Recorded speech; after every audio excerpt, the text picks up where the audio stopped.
Hello दोस्तों, तो आपका स्वागत है गदर के पार्ट 1 के पार्ट 2 मिस्टेक्स पे।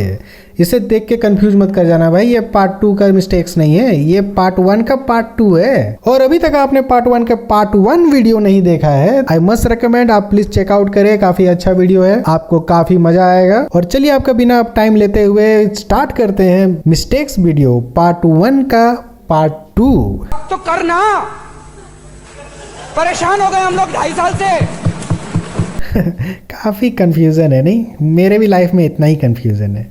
इस शॉट में आप देख सकते हैं कि सकीना के राइट साइड की जो बाजू के कपड़े हैं वो फटे हुए हैं, और उसके बाद यहाँ पे सकीना उन कपड़ों को सिल भी रही है। यहाँ तक तो बिल्कुल ठीक है, पर आगे के शॉट में अगर आप देखिए तो इस जगह पे सकीना का कपड़ा बिल्कुल सही सलामत है। अभी आप कहोगे कि वो सिल रही थी इसलिए सही सलामत है। भाई वो सिल रही थी, ये मैं मानता हूँ, पर सिलाई का कुछ तो यहाँ पे दिखना चाहिए। ये तो कपड़ा बिल्कुल फ्लैट है, सिलाई का कुछ तो धागा होगा, कुछ तो दिखना चाहिए ना भाई।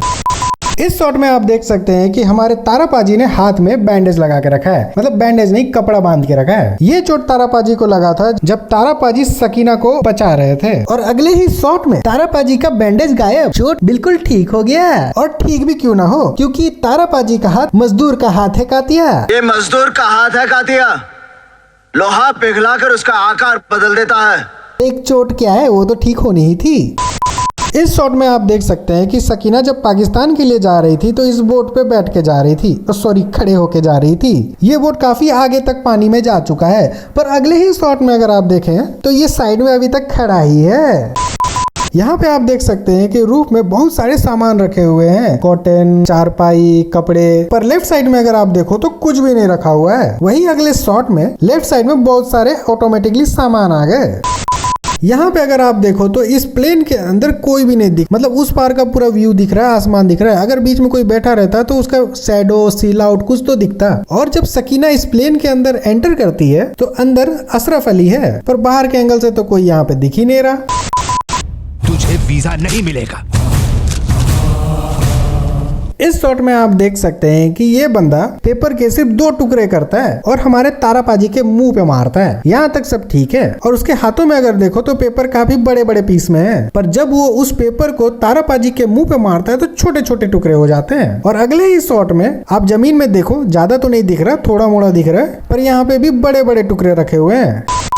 हमें जाने दो भाई, हमें मत चाहिए। सकीना के पास भी क्या जबरदस्त टैलेंट है, मुंह बंद है फिर भी आवाज आ रहा है। जरा गौर से इस वीडियो को फिर से देखो। हमें जाने दो भाई, हमें मत चाहिए। सियासत की अली बेत तो कोई आपसे सीखे भाईजान। बच्चे के वीजा पे दस्तखत न करवा के आपने तो सारी बाजी ही पलट दी। मतलब इतना बुद्धू, इतना एड़ा इंसान मैंने आज तक कभी नहीं देखा। इतना टॉप सीक्रेट बात है, और जिसके सामने बोलना नहीं चाहिए उसी के सामने चिल्ला चिल्ला के बोल रहा है। अरे कहीं खोपचे में जाके बात करता है भाई, इतना सीक्रेट बात है। यहाँ पे आप देख सकते हैं कि जब ये कन्वर्सेशन हो रहा था तो सकीना के बाजू में 2 लेडीज बैठी हुई है, और जस्ट पीछे अशरफ अली और उसके दोस्त खड़े हैं। पर वही दूर के एंगल से अगर आप देखो, साइड में 2 लड़कियां बैठी हुई नहीं है, वो लोग तो कॉर्नर पे बैठी हुई हैं, और अशरफ अली और उसके दोस्त तो काफी दूर हैं। भाई उनके आगे तो डांसर सब हैं, और यहाँ पे डांसर सब तो पीछे खड़े हैं।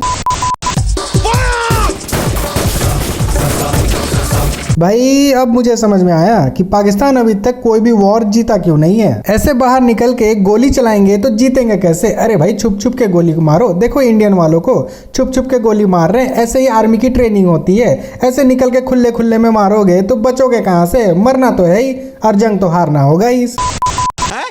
ओए समझा नहीं? ओ यार ये सारी की सारी औलादें अपनी है भाई। भाई बच्चों तक तो ठीक था कि चलो सारे के सारे बच्चों को सेम कलर सेम डिजाइन के ड्रेस पहना दिए, पर यहाँ पे हस्बैंड और वाइफ सारे के सारे सेम कलर और सेम डिजाइन के ड्रेस पहन लिए हैं। मतलब सरनेम सेम है तो समझ में आता है, यहाँ तो पूरे के पूरे कपड़े भी सेम है। ये बताना जरूरी है कि हम सेम ही फैमिली के हैं। भाई ऐसा मेरे साथ भी होता था, मैं और मेरे भाई के सेम कलर और सेम डिजाइन के ड्रेस आते थे जब मैं छोटा था, पर कभी ऐसा नहीं हुआ कि मेरे पापा मम्मी भी सेम डिजाइन के कपड़े पहन के निकल लिए।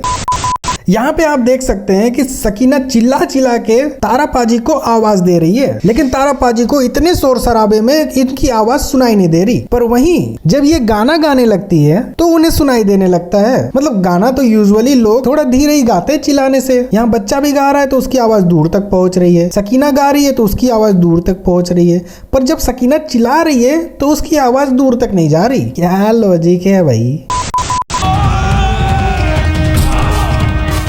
ये चीज तो मुझे कभी भी समझ में नहीं आता। मतलब कतई बुद्धू लोग दुनिया में, इसका जीता जाता है एग्जाम्पल यहाँ पे आपके सामने है। भाई के पास बंदूक है पर दूर से दौड़ के तारापाजी को बंदूक से मारने आ रहा है। भाई बंदूक को हाथ से नहीं मारते, गोली चलाते हैं, गोली। अब ऐसा नौटंकी तारापाजी के सामने करोगे तो लात तो खाओगे ना भाई। भाई bullet proof jacket, bullet proof गाड़ी, ये सब के बारे में तो मैंने सुना है, पर बुलेट प्रूफ रिक्शा मैंने आज तक नहीं देखा।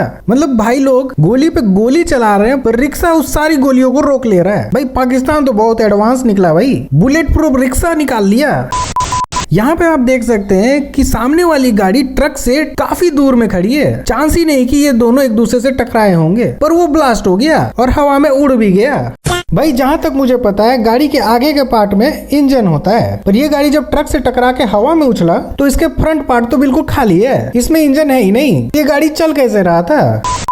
इस बंदे के बंदूक में कब का खून लग गया है इसको पता ही नहीं। जगह जगह बंदूक को घुसेड़े जा रहा है, पर ढूंढ क्या रहा है इसे कुछ नहीं मालूम, क्योंकि खून के दाग तो पहले से हर जगह लगे हुए हैं, पर इस बंदे को दिखा नहीं। दूसरा बंदा आगे देख रहा है कि इस बंदूक में खून का दाग है। ये बंदा क्या बंदूक को सिर्फ घुसाया जा रहा था क्या? खून का दाग नहीं दिखा।